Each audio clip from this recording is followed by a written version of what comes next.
Hey, welcome back to the Brownie Points podcast. Hey, everybody. So, this week we are covering does Sunday's performance against the Ravens vindicate Stefanski or vilify Andrew Berry? Segment 2, are the Browns buyers or sellers? We've got the trade deadline coming up. We'll get you prepared for that. Third segment will be our signature segment, the Brownie Points segment. If you're a first-time listener, that is where we award brownie points to the standout players on offense, to the standout players on defense. We'll get into a bit more of the details of what that means when that segment begins. And just want to give you a heads up, we do also always post our look ahead segment, but that's posted on its own as a standalone video to YouTube. So if you're wondering about what we think will happen next week in our score predictions, keep an eye out for that about Thursday or Friday. All right, Levi, get us started off right here. That game on Sunday, surprising. We thought they were going to lose. Obviously, the Deshaun Watson thing changes that a little bit. I think when we made that prediction, we thought Deshaun Watson was going to be playing. But even knowing that Jameis was in there, I still didn't think they were going to win, but I did think they would be more competitive. That was a surprise, and it changes the view for a lot of people in that room because things were getting nastier and nastier as we went, and as people started looking for who to point the finger at. The performance in that game, does that vindicate Kevin Stefanski, or do you think that vilifies Andrew Berry? Yeah, and so what I was saying, just real quick about that week was that I thought it would be the beginning of 2018 Browns. I thought they would lose in the end, but they would be exciting, entertaining, and the offense would look a lot better, which they did. But what took me a little bit by surprise, not completely, but what really came forward was the defense really stepping up, which had looked really good last game against the Bengals. But to be able to hold that up against Lamar, who honestly, even in the past when they've had a great defense, they've not always held up against Lamar. They've really struggled at times with him because he's really difficult to deal with. Yeah. And especially when JOK did go down, which was awful. I really got nervous then. But they really overall did a good job in keeping them in check. Really allowed this team to get going, especially when you consider how little points were scored in the first half, that they didn't start off so smooth, the offense. You needed the defense to hold it together or you'd be in a mess behind. Normally you score 6 points at half. You're in a big mess. Instead, they only just got ahead. So the Ravens only just got ahead before halftime. So it really wasn't too bad. And that allowed the offense to take its time and then find its groove. And so the defense was the big teller in getting us that win. So I just want to put that out there real quick. It was awesome. It was very exciting. They've been turning it around. Absolutely. And first of all, right off the bat, something I know we've been saying is that, and certainly me, I know I've been a big proponent of this, is that they're going to run a different offense with Jameis Winston. And, well, first of all, they had a different play caller, but it was different. It looked different because that looked like the Kevin Stefanski offense. Even though Kevin Dorsey was calling the plays, that still looked like the Kevin Stefanski offense. People forget because they're like, oh, well, now it's not Stefanski because Dorsey's calling plays. But Stefanski's still the architect. And honestly, you really saw this with Freddie Kitchens. In the second half of 2018, it looked good, and then when he took over, it looked terrible. Well, in 2018, it wasn't his offense. He was calling the plays, meaning he was deciding which play would be called at what time, but the playbook was still designed. Yeah, the scheming and actual design of them was still the mastermind behind it, and in this case, it's still Kevin Stefanski's genius. Yes, as he was the head coach the next year, and it was his offense. In this case, Stefanski's still the architect of the offense, but Dorsey's just deciding which play is being called. And there are advantages to someone who doesn't have to be a head coach calling your plays. Is Dorsey that guy? I'm not sure. I think there are better options, but he may still have something to say. Just because he didn't work with Josh Allen doesn't mean that he doesn't have talent. And Kevin might have felt like, in my opinion, I think Kevin didn't feel like Ken Dorsey was going to do such a great job. I think he did it more so that he could focus on the other things. Like the flags were a massive issue. There were no flags, but it was not as insane as it had been. And I think you saw him, he was a bit more emotional, a bit more involved on the sidelines. He was moving around. I think he was getting more involved in other aspects to help tidy those things up a little bit more. And just so Ken Dorsey, okay, let him deal with that right now. And absolutely. And that's actually something I've said about him giving up play calling in the past. In the end, I'd given up on it because he got a lot better than play calling. He did, because I didn't think it was an issue. I don't know why they switched in the first place, but that's the only theory I have because he was doing fine. One of the biggest things I did say when he was having his issues was it's not just about giving up play calling. It's about you can focus on being a head coach, which is something he has needed to do because there have been aspects, particularly in leadership, that have been lacking and allowed certain people to run amok. And it's easy when you're winning. When you're losing, that's when you see the leadership of your head coach. And that's where you really see a guy like Dan Campbell come through, is when they were losing, he pulled them out of a head dive. Yeah. And then got them going and put them into the next year, right? But if you don't have that leadership, you just fall apart in that terrible first half. You fall apart in the second half and it's over. And this team being 2-6, you need leadership right now. And at the time, they're 1-6. Sorry, 2-6 now. But you need that. You need something to turn around the season so it doesn't become a total loss. And he did. And I think, I do think is I've always thought, even when I doubted his play calling, which was for a couple of years there, I did always think that his architectural ability was good. His ability to conceive of an offense as a whole was always good. It was never in doubt. His game plan. That's how he got the job in the first place, right? Yeah, his game playing was always good. So that's still there. That's great. I think he showed a lot of what he can do. No, I don't blame him for, some people were like, well, I heard on the radio today, actually, someone saying, I'm blanking on who. It was a 923 The Fan. Someone was saying that, oh, well, Kevin, he's showing that you need a perfect offense. Like, he needs the perfect quarterback running his offense. Jameis Winston's not the perfect quarterback who can run your offense isn't the biggest ask. He's actually shown that he can take backups who can run his offense and make them look starter quality. So I don't think that's a fair assessment. He doesn't necessarily need the best, but his adjustment is somewhat limited. There's still some scope in there that he needs, but it's not too bad. He does make some adjustments. So I think he's shown enough in the adjustment world that he's fine. And I think he's shown that he can adjust the offense. Not being able to work for a guy like Deshaun Watson, who we just went over last week, the fact that he's 559, second to worst since 2007 in yards per dropback. That guy, it's not your offense. He just doesn't know what he's doing. Exactly. He was a nightmare. It wasn't like he was competent and then it didn't work until we got a great quarterback in there. Like, he was a nightmare. That's what we're trying to say. Like, you can't put this on Stefanski. He's horrible. Yeah. But how does this whole thing, where does the vilification potentially of Andrew Berry play into this? This is super interesting, and this comes down to what you believe. That's the interesting part. For as a Browns fan, in the Browns house, they know what happened. But here, we don't necessarily. And so more recently, I've heard people saying that they thought that Stefanski was talked into it by Berry, and some people say Berry and Stefanski. Can you define what it is for some people? Because we were talking about this earlier, so we have a bit more context. I'm not sure the listener knows that. I'm sorry. Yeah. Let me look up. Well, I was saying it depends how you feel about the Deshaun Watson trade. Right. Like, did Andrew Berry spearhead that, or was that Jimmy Haslam spearheading it? Exactly, and that's what it really comes down to. Right. Personally, I believe it was Jimmy Haslam, and there's multiple reasons for this. I agree with that. Number one, I didn't hear anything about them talking him into it until this year. Only now are there sources, supposedly reputably, saying, oh, Jimmy was talked into it. Well, why didn't that come out beforehand? At the time, all the sourcing, there was also multiple reasons. So at the time, I remember the best reporting we got was Mary Kay Cabot. Mary Kay Cabot very famously has one good source, and that is Dee Haslam, the wife of Jimmy Haslam, for those who don't know. And I don't want to be too mean here, but let's just say I followed her, and I have not been a huge fan of her reporting. I haven't found her to have big breakouts, and often is a little behind in mentioning someone else's breakout report. Maybe I'm a little off. I haven't followed her exclusively, but I don't remember her really breaking a whole lot of stories until Dee Haslam came into town. So it feels like that's coming from the owner's side of things. On the other hand, you have Benjamin Albright, who, if anybody follows him, when he reports, he knows. He doesn't cover nationally. He typically follows the Broncos, sometimes the Browns a little bit, particularly more when Baker was there, as he liked him. Whenever he gives a source, every other source I've ever seen him talk about, including things that nobody else was talking about, he's always been right, except this one. At first, he came out and said, they're just kicking the tires. And then remember we heard they called and nothing happened? And then he was like, oh, wow, they're apparently being more serious. So and he's like, I don't know about that. I didn't hear anything about this. His sources are front-end based in front offices. So everything from that leads me to believe that the front office was just kicking tires. That explains why there was a call and them saying, no, everybody reported that. And then all of a sudden they were back in it offering these huge sources.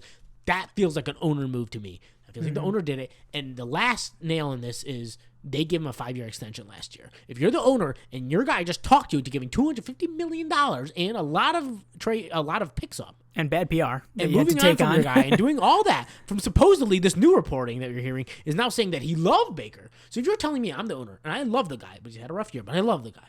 And now you're telling me no. And this guy you really like, though, he's not good. No, let him go. Give up 3 first-round picks and pay $250 million guaranteed to this guy who also has some side issues off the field. And 2 years in, it's looking bad. I don't care that they went to playoffs last year. 2 years in, it's looking bad. You're not getting a 5-year extension. Yep. So it doesn't line up with the idea that Jimmy Haslam was just talked into it. And it doesn't line up with what we know about Jimmy Haslam in the past, which is that he does often get his way. He does often pick up the phone and say, actually, you're going to do this. We know that he does that. So it's... I don't think we'll know for sure until like 20 years later when they do some ESPN 30 for 30 on it. So that performance in that game, but on the other hand, showing that Deshaun Watson was clearly the issue. So Deshaun Watson was a huge mistake. So now that we know that he was a huge mistake, and we knew that before, but even more proof of that, does it in the end to you vilify Andrew Berry? Does it vindicate Kevin Stefanski? Is it a little bit of both? So I think it vindicates him. I don't think it especially vilifies Andrew Berry because I actually think this game helps Andrew Berry if you know what's going on in the building, if I'm correct. Because if you take out the part about the trade of Watson, which is the one thing that's vilified in this game, if you think it's not really his fault, which I believe it is, I believe he was talked into it, then at that point you look at Cedric Tillman looking better, looking like a star right now at receiver. Early days, but he looks very, very promising. Elijah Moore, the guy you traded for, All of a sudden, putting up some points. Jerry Jeudy looking good, you paid for. All of a sudden, some of your moves look a lot better. So if you believe Watson's not on him, then you're looking like, okay, well, some of these other guys are looking better. The O-line's looking better. Suddenly, it looks a lot better. Now, I still have my questions about Barry. I still think he's been a little hit or miss in the draft, and I would like a guy who hits more in the draft. I think that's so important. But some of his guys come into life. I think he's more helped by this game than hurt and this is why I say it depends how you feel about the Watson trade. Who do you think was at the head of it? That ultimately depends how you feel about Andrew Berry right now. But also for Andrew Berry, I mean, 3 weeks ago, we were talking about how, like, hey, he made some mistakes with the offensive line. He obviously made some mistakes going on with Deshaun Watson. Maybe he made some mistakes with the receivers that he picked up, Elijah Moore and then Tillman in the draft. And like you just said, now all of a sudden it's like, well, actually, maybe those weren't such bad decisions, and it was all Deshaun Watson. Deshaun Watson is just that bad that nobody can succeed around him. Addition by subtraction. Yeah, and I think you saw the effort. The offensive line, when you're playing that much of a different game, it's not just the quarterback, having steady feet. I think part of that's also effort. Receiving drops disappeared. That's effort and focus. When first of all, you're getting the ball more, which tends to keep you in the game more and more focused and less drops. That's true. And number two, they just seem to care more. The drops were a big issue, and now they're gone. Yeah, it's very curious. I don't want to spend too much time getting into the weeds on that, but the whole dropping ball situation is very odd. The way they were dropping balls, now they aren't. But whatever. That's a conversation. I would say it's a conversation for another time, but I don't think we'll ever discuss that because I think it's just too. I don't know. I don't have any tinfoil hats go around exactly. in the house right I don't know what's going on. It's just some degree it could just be wild coincidence, right? All right, let's talk about the trade deadline, which is coming up Wednesday. We got the trade deadline. Tuesday, the trade deadline. Are the Browns buyers or are they sellers? I think they're mostly going to be hold putters, which I know is like the in between. I do think I didn't give you that option. No, I'm kidding. It's fine. I think they're somewhat sellers. I don't think like at the beginning of this year they were like, we're going to compete for Super Bowl. I think now you're looking at it and saying, look, we have 2 wins. Even though we have some hope now, I don't think we're going to go out there and buy because we're not looking for Super Bowl. Like, yeah, sure, maybe if some wildly amazing opportunity came along, I don't see where that would come in, as several guys have already been taken off the board. But, like, maybe, I think that's, like, a very low chance, like 5-10%. Like, chances are they're not going after anybody. But as far as selling, I think it just depends on the opportunity. I don't think, because of this game, I think that holds off some of the selling of, like, they talk about fire sale. I don't think there's a fire sale. Yeah, I mean, I think the whole fire sale discussion was never well-founded, but...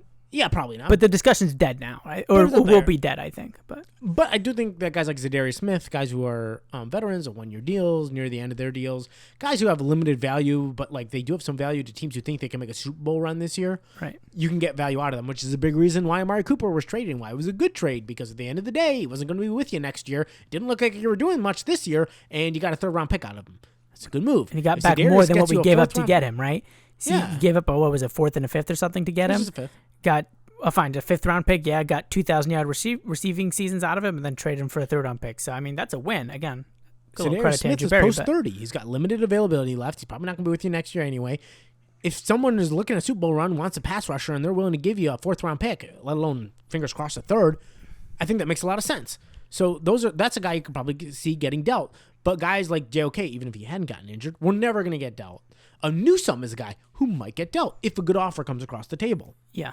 I could also see that because I could imagine trading Newsome for something and then using that asset combined with whatever 1st-round pick we get to potentially move up a little bit in the draft and then pick a good quarterback. Because if we do go on a bit of a run here and we end the season with like 7 or 8 wins, we're probably not going to be in position to draft the cream of the crop quarterback that the scouting team really likes. Yeah. But with an extra pick that you might be able to get from a Greg Newsome trade might allow you to move up into that category. Not the number 1, but up into the right category, like in the top 10 or something. But I will say, I think it's super important that if we are going to draft a quarterback, which it looks like, that Berry sit down with Stefanski. Because what we've seen, if anything, over the last few years, what we've learned is when the quarterback works with Stefanski, it's amazing. You get considerably better results than what he's got.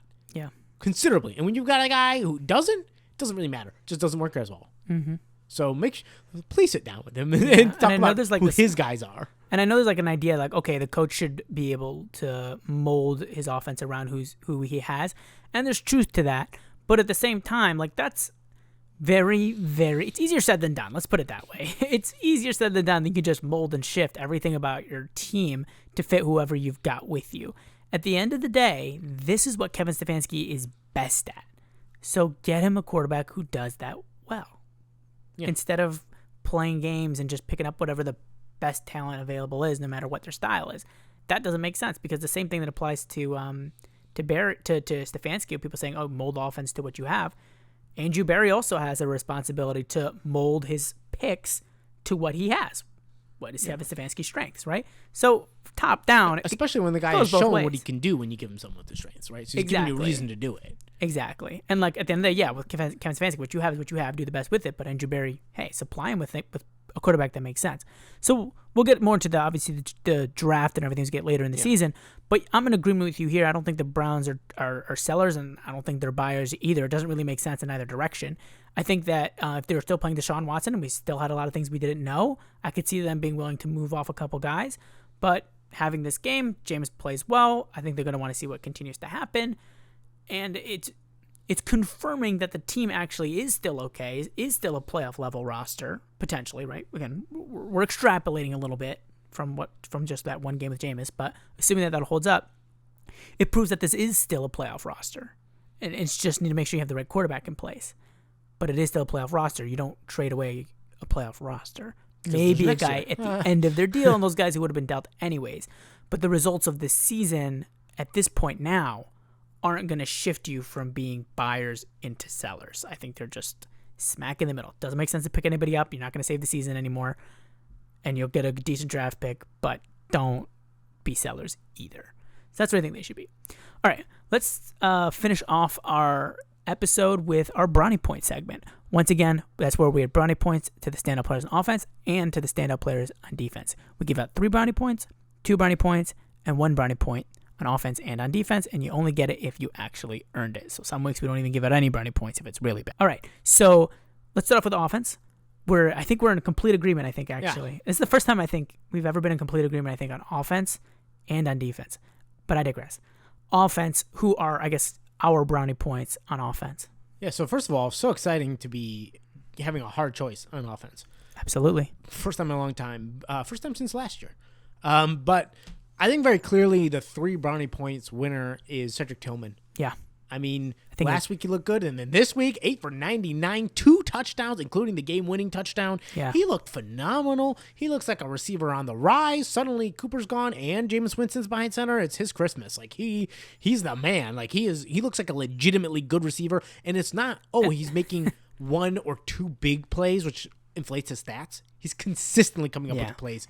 And it's crazy because literally like that. The second Deshaun Watson got off the field, he immediately started catching balls. To be fair, Mark Cooper gone too. Yes, but I'm just saying it's a little ridiculous. But yeah, there were still 2 other guys ahead of him. I know. It's just Deshaun Watson play was so frustrating. But I almost want to see David Bell now. But what we saw with Flacco. But Cedric Tillman blowing up, he looks great, and what a play for him, what a moment for him, and let's see what he's got the rest of the year. But that's super exciting, and I just want to mention I did want to see Jameis because I want to see what the rest of the roster looks like.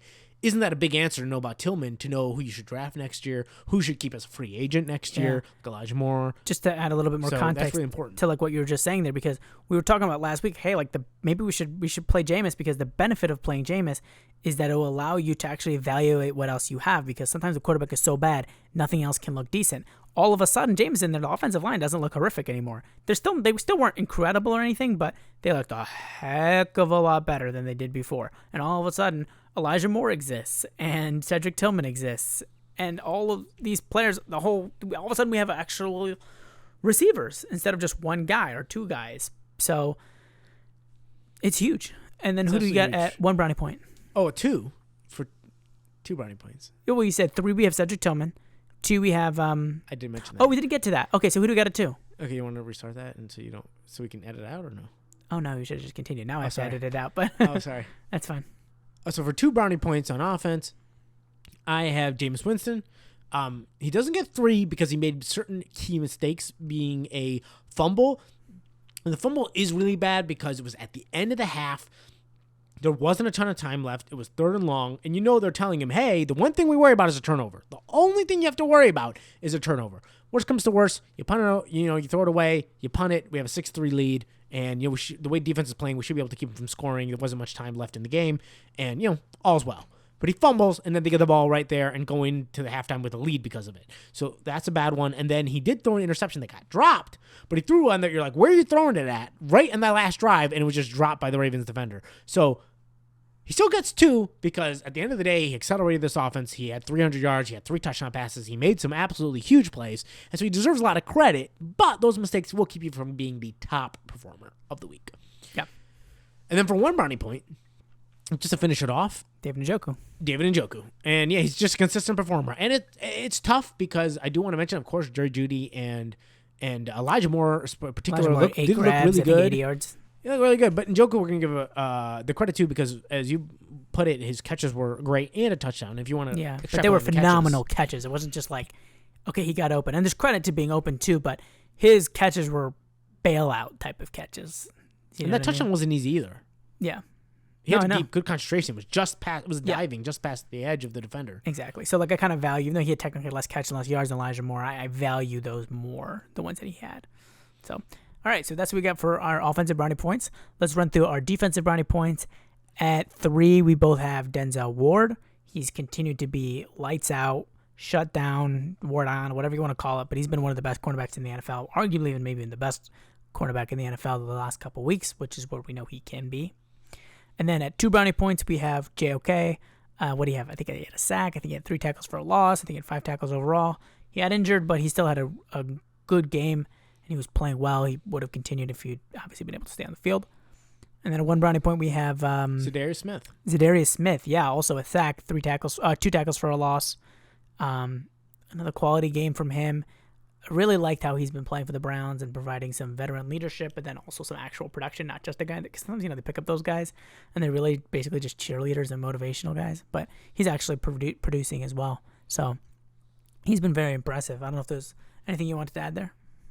No, I mean, that's really it. I mean, I like the way the defense is playing. I think this defense, when you look at what they did last week and this week, is trying to feel confidence in them again. And with the way the offense is playing and actually keeping them off the field a fair amount of the time, you got to have some confidence that, they might go off on a run here and be a little scary. Playoffs are probably out of reach at this point. But a lot more promising and a lot more fun to watch for the rest of the year. Yeah, I mean, you never know. All right, we're going to wrap that episode up here. Thank you for listening, and we'll see you next week. We'll see you Thursday. We'll see you Thursday.